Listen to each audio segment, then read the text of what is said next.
तो दोस्तों काफ़ी मज़ेदार इवेंट गया भाई लोग, काफ़ी मज़ा इवेंट में आ रहा है जो कि आप सब अपने स्क्रीन पे देखें ही वीडियो।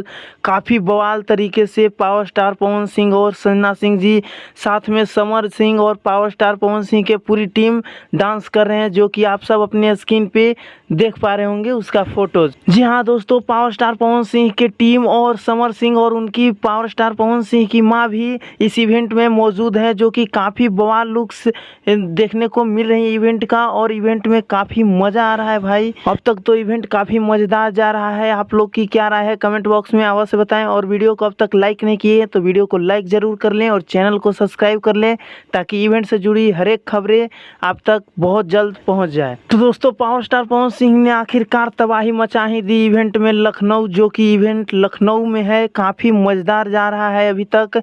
आप सबको और भी वीडियोज़ दिखाने का प्रयास करूँगा, तो आप सब हमारे चैनल पे जुड़ जाइए, सब्सक्राइब कर लीजिए। धन्यवाद।